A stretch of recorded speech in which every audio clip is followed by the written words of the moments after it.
Quelque part dans un royaume lointain, un roi et une reine avaient 3 filles. Toutes 3 étaient fort belles. Si les charmes des aînés inspiraient aisément des louanges, la beauté de la cadette, Psyché, défiait le langage commun. Même les dieux, lorsqu'ils la croisaient, ne pouvaient s'empêcher de la comparer à la plus sublime des déesses, Aphrodite.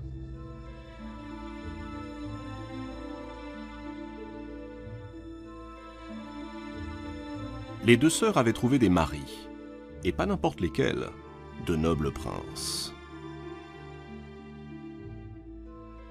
Curieusement, Psyché, elle, restait célibataire. On venait l'admirer, on la contemplait, mais jamais personne n'osait lui demander sa main. Il se murmurait que ses soupirants étaient effrayés par sa beauté plus qu'humaine.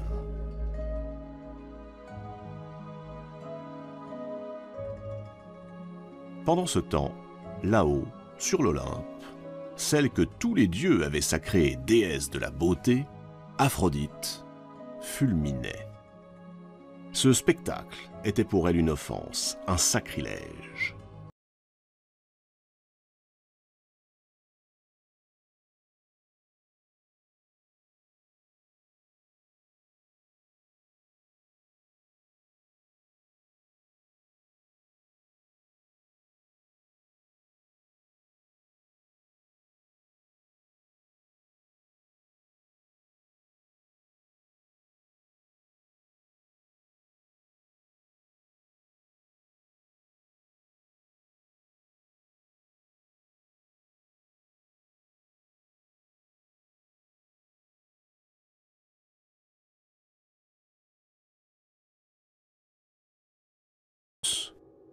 Il fut conçu le jour où Aphrodite fit son entrée officielle sur l'Olympe.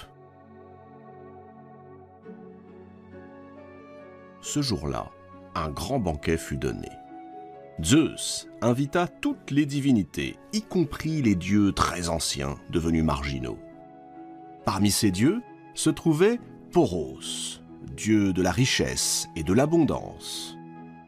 Plus que les autres convives, Poros s'empiffra des mets délicieux servis en l'honneur d'Aphrodite. Puis, repu, il s'étendit à l'ombre d'un grand chêne et s'endormit. À ce moment-là, Pénia, déesse de la pauvreté, fit son entrée. Elle venait mendier sa part à la fin du repas, comme l'autorisait sa nature divine. Mais lorsqu'elle vit Poros, si gras, si opulent, elle songea qu'elle pourrait, en s'unissant à lui, échapper au sort misérable dont l'avait affublé le destin. Elle se glissa alors près de lui. C'est ainsi que quelques mois plus tard, Eros naquit des amours de Poros et de Pénia. Le désir est donc l'enfant de la richesse et de la pauvreté, de l'abondance et du manque.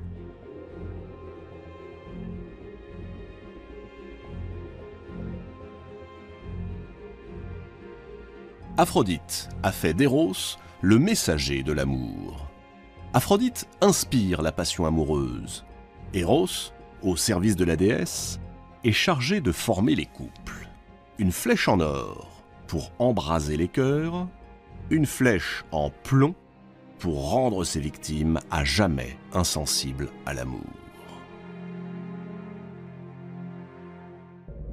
Ce matin-là, Aphrodite ordonne à Eros d'inspirer à Psyché un amour désespérant, fou, démesuré, mais pour le plus méprisable, pour le plus laid des mortels qui soit.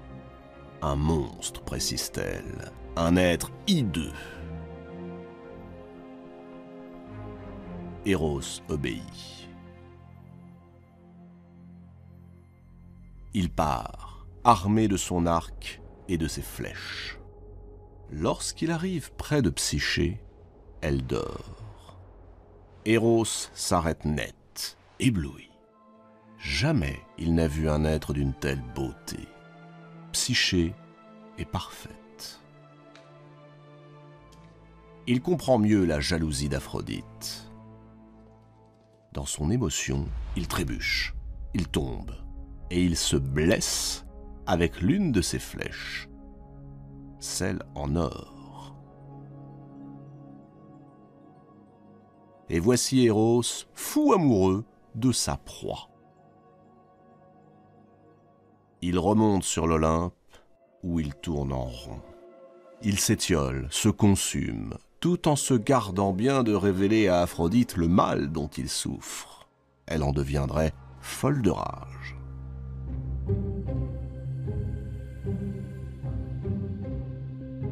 De son côté, Psyché n'est guère mieux lotie. Elle aussi souffre, mais pour d'autres raisons.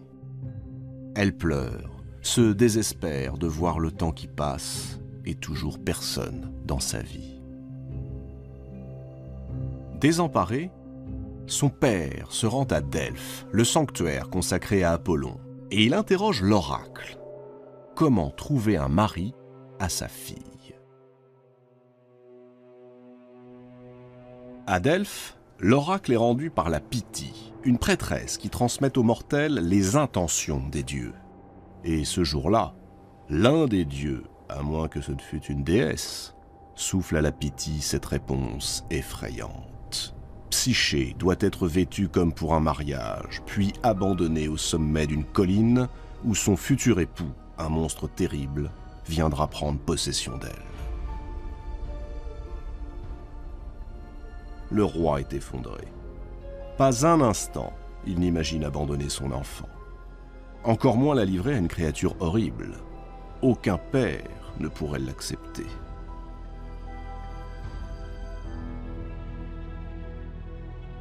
Pourtant, convaincu qu'il doit obéir aux ordres des dieux, il conduit la jeune fille, parée comme pour une noce, mais accompagnée d'un cortège funèbre, jusqu'au sommet d'une colline. Après un dernier baiser, le père et la mère, éplorés, se retirent dans leur palais. Voici Psyché abandonnée. Soudain, elle sent un souffle. Elle est soulevée de terre. Elle s'élève lentement dans les airs, traverse les nuages, puis elle est déposée délicatement au creux d'une vallée, sur un tapis de verdure. Elle est à peine remise de ses émotions qu'une autre surprise l'attend.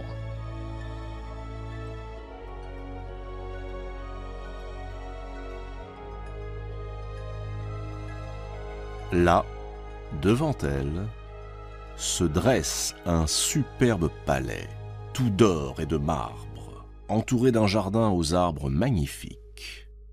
Le lieu est désert, mais les portes, ornées de pierres précieuses, s'ouvrent d'elles-mêmes, tandis que des voix inconnues, douces, accueillantes, l'invitent à visiter sa nouvelle demeure.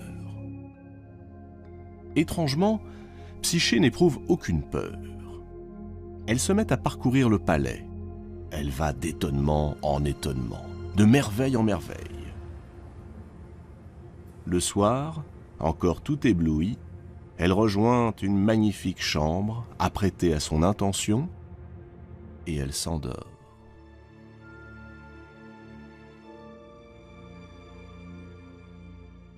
Tout à coup, au milieu de la nuit, elle sent une présence. Quelqu'un marche dans l'obscurité. Ce ne peut être que le monstre promis par l'oracle. Prise de panique, Psyché écarte les draps, prête à fuir. C'est alors qu'une voix aux accents rassurants lui murmure « Ne crains rien, je suis ton époux. Je ne veux que ton bonheur, fais-moi confiance. Mais surtout, ne cherche jamais à voir mon visage, car sinon, tu me perdrais pour toujours. » Psyché, surprise, émue, promet de respecter cet étrange pacte. Ce monstre, qui aurait dû la terroriser, la rassure. La silhouette se glisse dans son lit, la prend doucement dans ses bras, la couvre de baisers. Bouleversée, Psyché s'abandonne.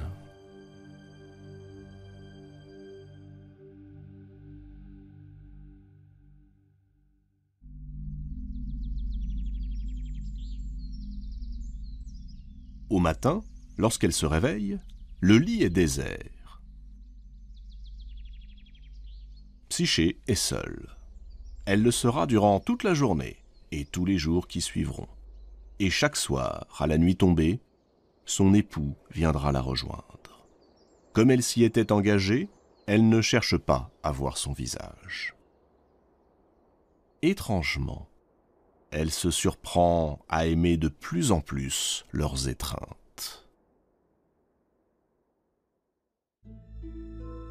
Mais le temps passe et les questions commencent à la tourmenter. Psyché souffre de solitude. Ses parents et ses sœurs lui manquent. Combien de temps pourra-t-elle vivre ainsi, dans cet immense palais, habité par des voix désincarnées et un époux invisible? Une nuit, elle implore la permission de s'absenter. Oh, guère longtemps, quelques jours. Son mystérieux époux commence par refuser. Psyché insiste, supplie. Et son amant finit par céder. Mais il faut promettre qu'elle ne répondra à aucune des questions qu'on lui poserait à son sujet. La jeune fille promet.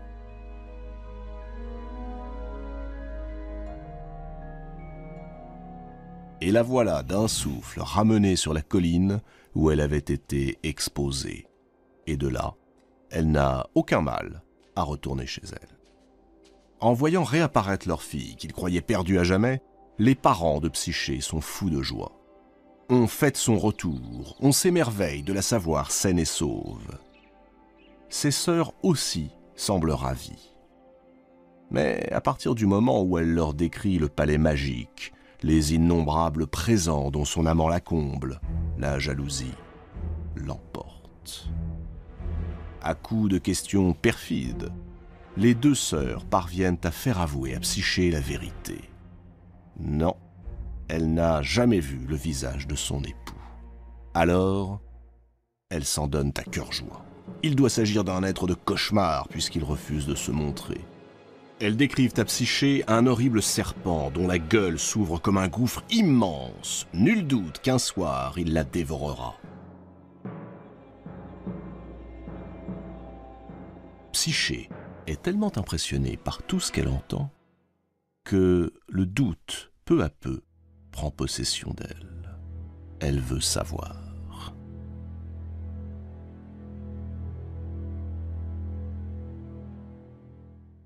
À son retour au palais, elle attend, comme tous les soirs, la visite de son époux. Le voilà. Il vient s'allonger près d'elle. Leur étreinte consommée, il s'endort. Alors Psyché se lève, allume une bougie et éclaire le visage de l'inconnu. Et là, stupeur. Sous ses yeux sommeille le plus beau jeune homme que l'on puisse imaginer. Mais plus stupéfiant encore, ce monstre abominable n'est autre que le dieu Eros.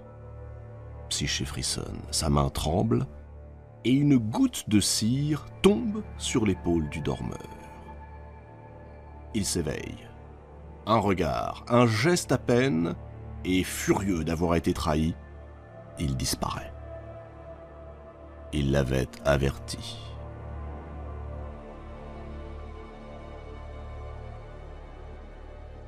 Psyché bondit hors de la chambre, arpente les couloirs, fouille chaque pièce, scrute le moindre recoin. Même les voix si bienveillantes à son égard se sont tues. Les ténèbres se sont emparées du palais. Lorsque le jour se lève, Psyché, désespérée, s'en va au hasard.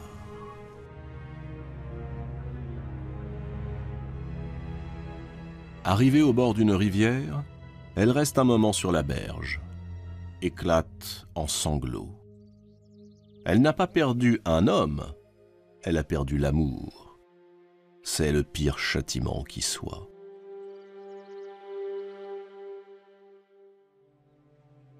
À bout de force, décidée à en finir, Psyché se jette dans les flots.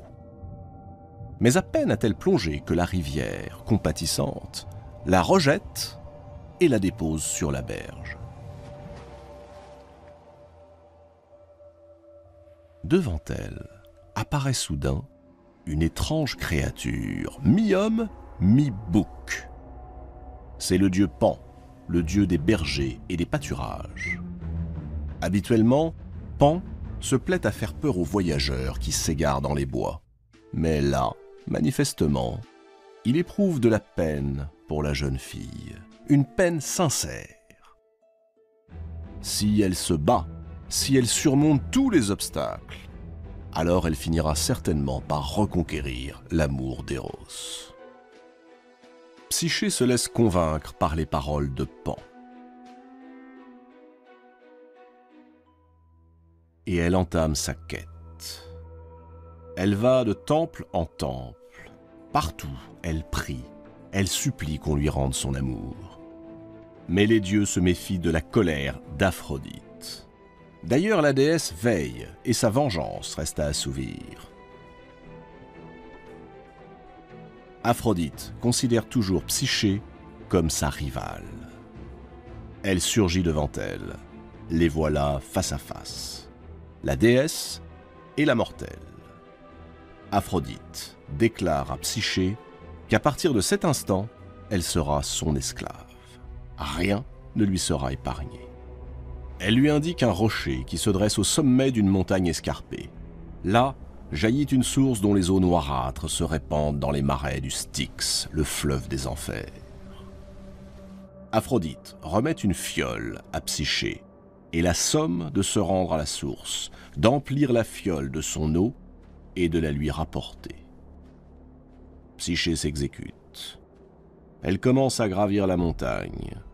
La cime semble inaccessible. Les rochers, rugueux et glissants, sont peuplés de dragons féroces. Autour d'elle, des voix s'élèvent pour la mettre en garde, pour lui conseiller de renoncer à son entreprise. Mais elle refuse, elle s'obstine, elle pense aux mots du dieu Pan qui lui a recommandé de surmonter tous les obstacles si elle veut reconquérir l'amour d'Eros. C'est alors qu'un aigle surgit.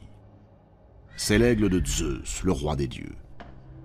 Ému, lui aussi, par son accablement, il s'empare de la fiole, va lui-même la remplir aux eaux du Styx, puis il la remet à Psyché.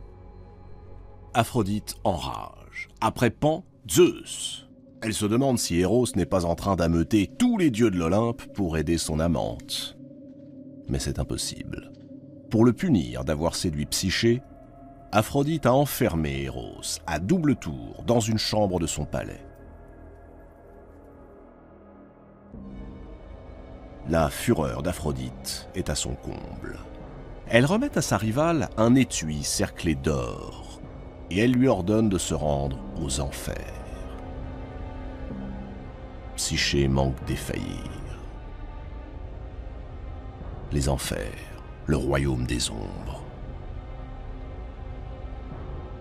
Aucun mortel ne peut s'y rendre, sous peine d'être dévoré par son terrible gardien, Cerbère, un monstrueux chien à 3 têtes.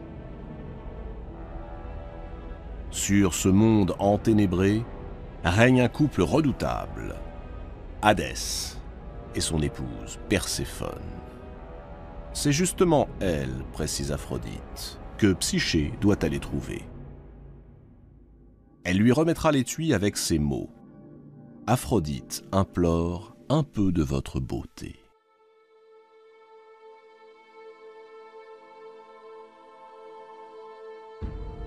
Psyché, terrorisée, est persuadée de ne pouvoir y parvenir. Elle décide de se libérer des tourments qu'Aphrodite lui impose. Elle va mettre fin à ses jours. Elle monte alors au sommet d'une tour. Elle est prête à se jeter dans le vide. Mais soudain, la tour s'adresse à elle. La tour lui parle. Elle la persuade de rester en vie. Elle lui indique même comment accomplir sa mission.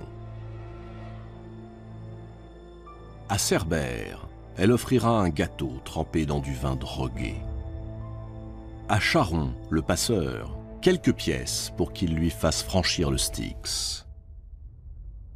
Mais surtout, conclut la tour, qu'elle n'ouvre jamais l'étui que lui a confié Aphrodite, et qu'elle refuse tout aliment que lui proposerait Perséphone, car quiconque vient à goûter la nourriture des morts est condamné à vivre en enfer pour l'éternité. Psyché acquiesce et descend vers les abysses. Comme prévu, elle paye son dû à Charon, et elle piège Cerbère. La voie est libre. Bientôt, une immense salle se tient devant elle. Installée sur son trône, aux côtés d'Hadès, Perséphone lui fait signe d'avancer. Psyché obéit. Elle lui délivre le message d'Aphrodite. Contre toute attente, au lieu de châtier l'intruse, la reine des ténèbres est flattée. Ainsi, la plus magnifique de toutes les divinités considère qu'elle, Perséphone, est plus belle encore. D'un geste, elle souffle dans l'étui que lui tend Psyché, y déposant ainsi une parcelle de sa beauté.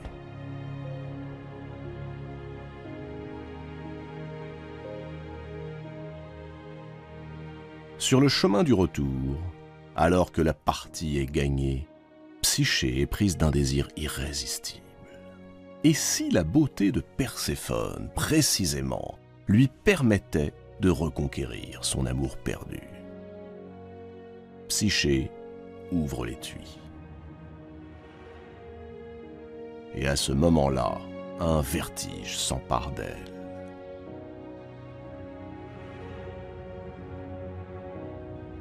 Elle tombe dans un profond sommeil, un sommeil sans fin. Psyché est morte.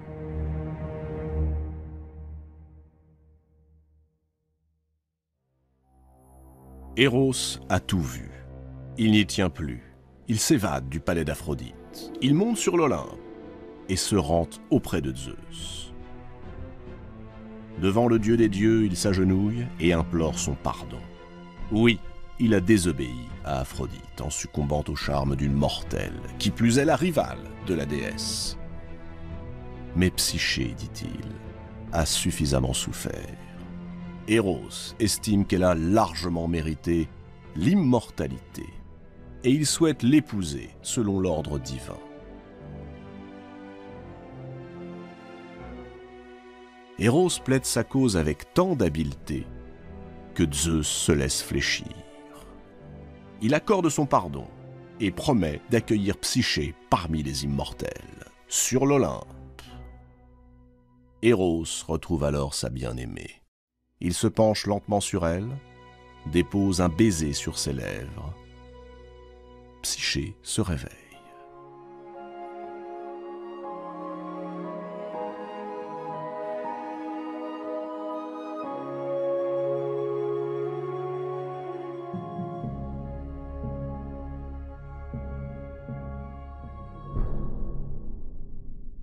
Eros la soulève.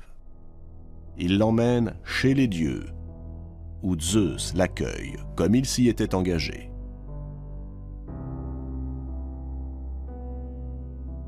Aphrodite aussi est présente. Elle a compris que son combat est vain, qu'il lui sera impossible de séparer les deux amants.